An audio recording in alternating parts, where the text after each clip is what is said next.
Ah, Gertrude Stein once said, "A rose is a rose, is a rose, is a rose." Yeah? Well, E. Cummings would say, What? a leaf false loneliness? Did your poem just break? No, it's art, Haikal. Try opening your third eye. Oh, mine's busy analyzing the cubism in prose.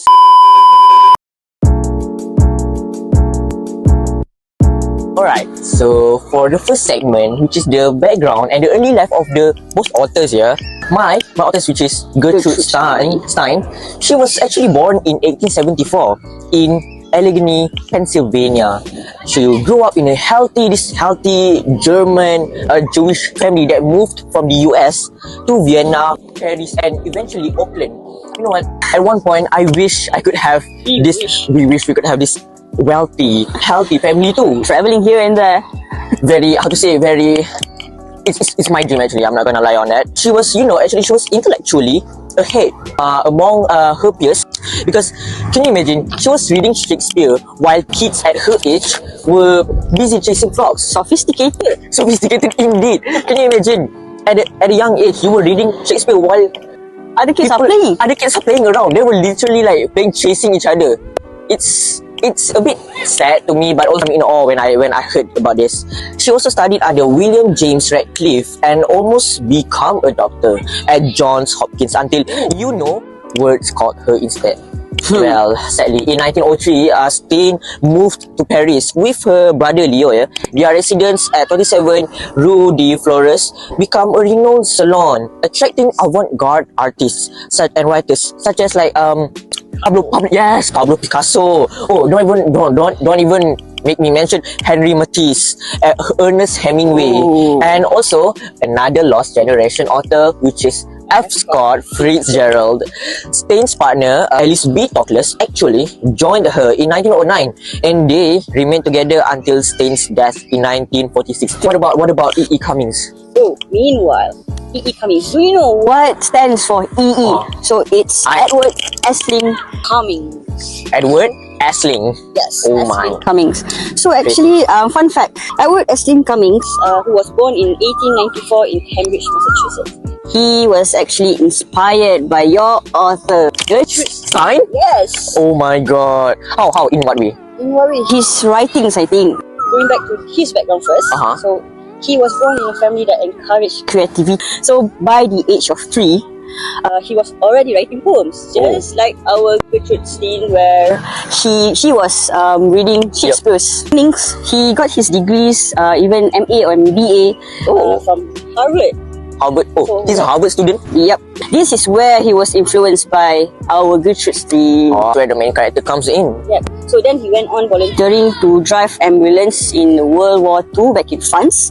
And also, he got thrown in jail for being sarcastic about the French military. It's classic Cummings. How is that even possible? Mischievous Cummings. Oh my god. But although that experience that inspired him greatly, which impacted his worldview and which an inspiration for his novel titled The Enormous Room. So, I guess that is all for the background of both of our authors. Okay.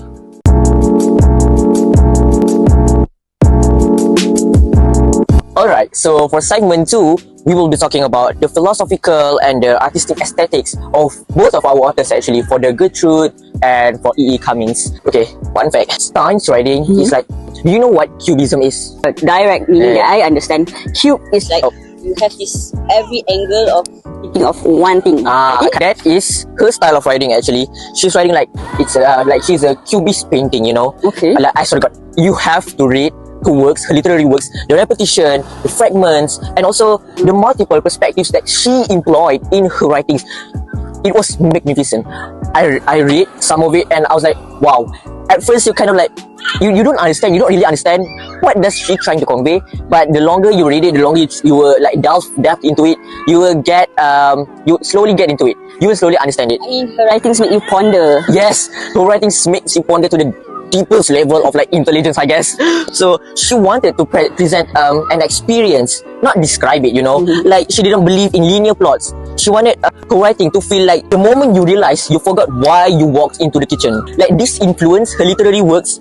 Like, for instance, in the works of quote-unquote Three Lives, Stein actually explored the concept of fixed character types and suggesting that individuals possess inherent traits and remain constant over time.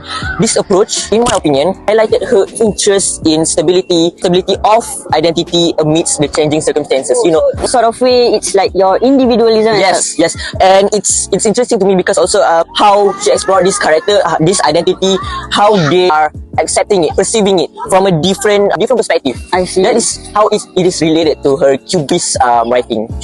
Having yourself in everyone. Yes, like you can see it from different perspective. Okay, moving on to my poet. Oh my god, I'm so he, on the other hand, wanted to break language so we could actually see. While Stein was making us wonder of the words, right? Yeah. So Cummings is like a painter, so he wants us to actually see what he's trying to say within his poem. He saw language as something fluid, alive, and playful. Cummings, he saw language as something fluid, alive, and playful, right? So what I meant was like he messed with syntax, spelling, and the punctuation, not just for fun, but to make us feel. E.E. Cummings, he really believed that the highest goal in life was to become fully oneself. I like the idea of Stein's writing is more of like inventing new language kind of stuff, while Cummings on the other hand, he's painting. The language is painting. It's like kind of he's painting a new, it's kind of become weird.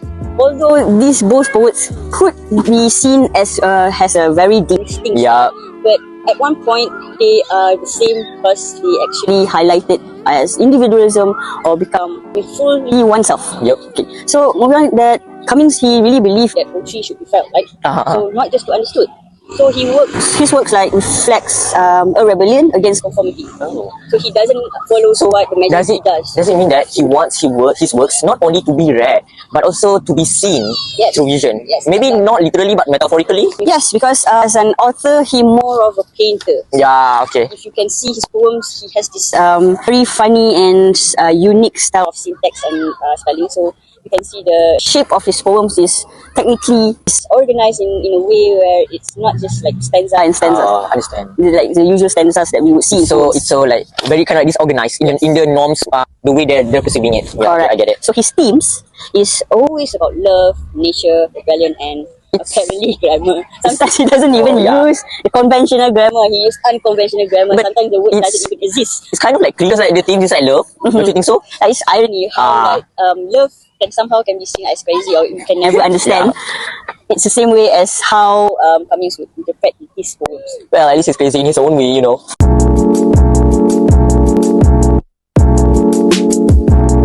So, moving on to our third segment, which is the standpoint on American literature of these two our favorite poets. So, Haika, what do you think Stein's standpoint on American literature? Great question. I love you.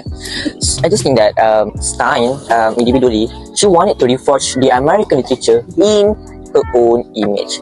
You asked me right earlier why does her works is kind of like repetitive, right? It's because you know how most of American authors' works, they are more linear. So I think in a way, she's kind of like trying to break from that Eurocentric kind of like, how to say, break the norms that are facing the Eurocentric, you know. So she's west. She's trying to be more experimental. She's trying to be more, you know, avant-garde. Like it's like trying to build an American image to make them be proud of being American, not just through the through under the shadow of the Europeans. I do believe that the sentence, not the plot, was the basic of the meaning. You know, like the sentence itself, it has its very own essence. While the plot, of course, the plot is vital, is crucial. But also we tend to overseeing it.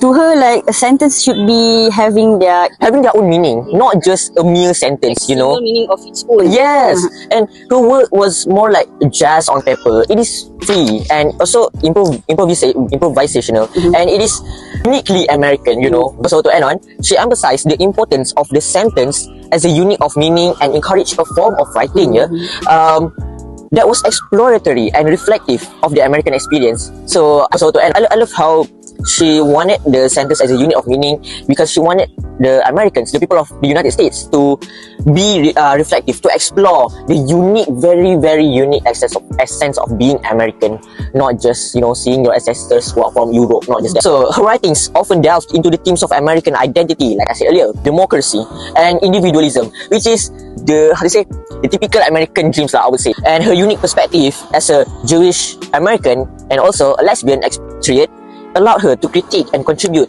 to American literature from a distinct vantage point, Wow. That century, gender, your sexuality was a taboo, to be honest. Again, but she managed to have this voice. She crossed in this intersectionality between being a woman and also being a people of color, being a Jewish at that time, and also being a lesbian. I want to know his standpoint on American literature. Is it far off from the Stein, or is it almost the same? Cummings, you might ask. Yeah. So he was a punk rocker of American poetry. So you know what a punk rocker means. So he's a literary rebel who helped to reshape what poetry could be in the 20th of century America. He was a totally anti-conformist. He didn't care for any traditions. So his poetry is characterized by its typographical experimentation and unconventional grammar, like I mentioned earlier. So he just wanted to celebrate individuality, just like Stein.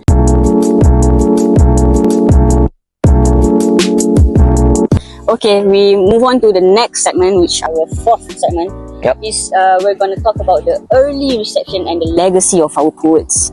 So, what do you think about Stein? At first, Stein, from her point of view, she was actually being criticized by the people because you know how, like I said, her works like Eros. Initially, it was criticized by the public because of how simplicity it is, and maybe there were in modern era, we probably see in a way that's like if someone give a low effort kind of like job, and then also it's like how contemporary arts are being criticized in these days because they're just being seen as like, oh, this is so basic, everyone can do this. For instance, it could be a white pink canvas and everyone would criticize it but then miracle happened. Critics were baffled by Stein because in her early works, including The Making of Americans, were a slog for most. Oh, is it? Yeah. The confusion and the resistance due to their unconventional style. Maybe that was the reason why she's being criticized by the people. Because she's not in the norm. She's not following the norm. Her literary works is so strangely odd, one might say. But then came the autobiography of Alice B. Toklas in 1933, in which Stein achieved widespread acclaim. In the autobiography of Alice B. Toklas, she presented her life through the voice of her partner. That's where the Cubist point of view sets in, because the point of view is from her partner, not her. The narrator of the book is the partner. Yes, it's her partner. So the work resonated with a broader audience and established her as a significant literary figure. Like, if you ask me, that was iconic. That was iconic behavior. Like, really, over time, then Stein's contributions to literature have been re-evaluated with scholars. Common people also recognize her as a pioneer of modernist writing. So then, her experimental techniques have influenced various literary movements, like Cummings and Fitzgerald too. I think it can be considered that too, and continue to be studied for the innovation of impact. Obviously, it's the same energy with Cummings. So yeah, right. His early work, like Tulips and Chimneys, was published in 1923. It stood out for its innovative style because it was really revolutionary in American literature. It challenged the readers to see poetry differently. So back then, the publishers were like, this isn't even English. We're gonna move on to the fifth segment, where we try to find both of our poets' common ground and their contrasts. So, Haikal, what do you think about both of our poets? What do you see in their similarities or any differences? I can see, first of all, in the sense of common ground, both Gertrude and E.E. Cummings were rebels in their own ways, But in their own ways, as a modernist, you can say misfits, they disrupted form, challenged the tradition, and basically just wanted the literature to feel more alive. I see. But their non-conformity also was both ideological, purely ideological. They weren't just writing differently. They were questioning how language shapes in our perception and our identity. What about you? What do you think on both of them? The common ground that you can find. To see both of these poets' common ground, I think both wanted to reinvent the language. So while Cummings, he did it through poetry and typography, while Stein did it through prose and repetition. So, however, I think Stein was more like cerebral and experimental, I think, to explore thought and identity and philosophy, which makes her more analytical. Yeah, I can see that. Also, seeing that both of them are from the same generation, which is the lost generation, they lived through the World War One. They define the lost generation's disillusionment, in a sense. They also critique the societal norms, like avant-garde salons and the rejection of the narratives. And, like Cummings, for instance, through anti-establishment, satire, and intimate lyricism. As for Stein, which is the avant-garde salons that I mentioned earlier, they also choose to exile in Europe at some point, while Stein in Paris. And Cummings, on the other hand, he kind of like traveled widely, not really like staying in just one place. So, to add on that, Cummings, since I mentioned Stein earlier, Cummings, in my opinion, I think he was emotional, breaking form to love, nature, and human authenticity. And he banned these rules of grammar, punctuation, and typography, therefore creating this in visual and sonic poems. It's groundbreaking to me. So it's awesome. It's so cool. So it's just not about words; it's visual within the words. Yes, like you can see it. Maybe not literally, but then metaphorically. Use your imagination to it. True. Though both of our poets, Cummings and Stein, may seem the total opposites of each other, underneath of all that differences, they kind of have similar literary mission. So, like, both were inspired by the modern art movement. So, second, both reject the literary convention where neither of them cared for, first, traditional poetic and meter rhyme, and then both doesn't even care about clear narrative structure. Like we've been telling all day long about how the unconventional poems that they had written, the structure, the words, the language. You're right. Also, I just think that in the sense of contrast, I think tone and accessibility could be one thing, in which Stein is intellectual and abstract. She's making the making of Americans is dense with thousands of ages repeating syntax, while Cummings, on the other hand, is more emotional, direct, and playful, even when abstract. For instance, he loves poems, biting into political satire, and tender tributes, all within wordplay and rhythm that feels musical. So I just think that, what people say, Stein is like the architect of the American modernism, And while Cummings was the barefoot poet in the grass yelling, "I carry your heart with me." So modernism, different fonts, but same fight. So I think to close it, to wrap it up. Okay, class. Today, what we learned? What have we learned? Nothing. I'm sorry. I mean, we learned that writing doesn't always have to, follow rules, certain norms. It doesn't have to be linear. You understand? Damn doidy. You can go get rid of. What is that? So I think the Wi-Fi is broken. Okay, I think that's all from us for the background and philosophical ideas, also the American standpoint and the early reception for both authors, for E.E. Cummings and also Gertrude Stein. So say bye Kitty. Though both of our poets, Cummings and Stein, may seem the total opposites of each other, underneath of all that differences, they kind of have similar literary mission. Both were inspired by the modern art movement. So, second, both reject the literary convention where neither of them cared for, first, traditional poetic and meter rhyme, and then both doesn't even care about clear narrative structure. Like we've been telling all day long about how the unconventional poems that they had written, the structure, the words, the language. You're right. Also, I just think that in the sense of contrast, tone and accessibility could be one thing, in which Stein is intellectual and abstract. She's making the making of Americans is dense with thousands of ages repeating syntax, while Cummings, on the other hand, is more emotional, direct, and playful, even when abstract. For instance, he loves poems, biting into political satire, and tender tributes, all within wordplay and rhythm that feels musical. So I just think that, what people say, Stein is like the architect of the American modernism, And while Cummings was the barefoot poet in the grass yelling, "I carry your heart with me." So modernism, different fonts, but same fight. So I think to close it, to wrap it up. okay class, today what have we learned? Nothing. I'm sorry. I mean, we learned that writing doesn't always have to, follow rules, certain norms. It doesn't have to be linear, You understand, damn doidy. You go get rid of. What is that? So I think the Wi-Fi is broken.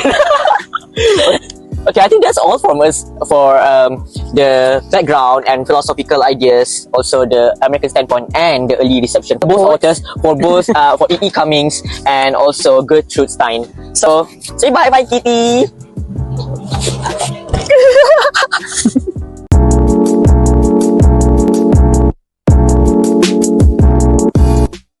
Alright, so for our reflection part, not to conclude, but then kind of like what do we think? What do we feel after we've discussed about both authors? So for our self-reflection, I just think that for me, my personal opinion, I think that studying Gertrude challenged me to rethink what writing is supposed to do, because at first I feel like her work is, as a common person, to me, it's so inaccessible. First of all, it's so inaccessible and a bit frustrating for me. But then the deeper I read, the more I realize that she wasn't trying to confuse anyone. She wasn't trying to confuse the reader, to me, right, or to you, but she was inviting us to experience the language itself. She taught me that meaning isn't always linear. It's just, it won't be straight line. It must have like ups and downs. It must have like fluid, rhythmic and stuff. While on the other hand, I just think that also through Cummings, I can see that way too. I just think that both authors are radically different, have different approaches to language, but they have the same outcome. Both demanded the same courage to write differently, to create a space outside of the norms, not just the same old normal state of poems. And their work to me has left with more questions than answer.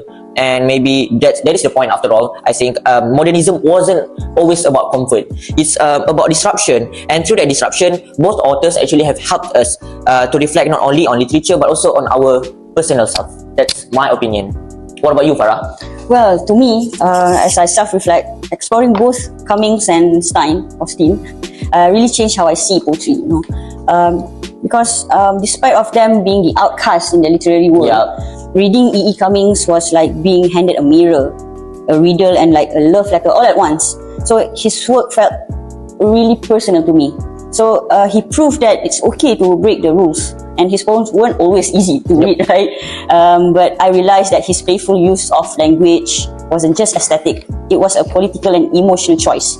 So Cummings, he really believed in individuality so deeply.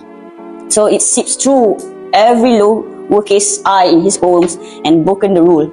And in a world that often pressure us to conform, Cummings reminded me to be my authentic self. So even when it's messy, unconventional, or quiet, it's a radical act. So Stein, on the other hand, kind of confused me at first. Yeah, actually I get it. But in a good way though, in a good way. So she made me think harder about how language actually works. So even when I didn't get it, I still found it interesting. So together, both these poets, they showed me that there's no right or wrong way to write. And that sometimes, maybe pushing boundaries is exactly the point. I guess that's You're right. I guess that's all for our self-reflection.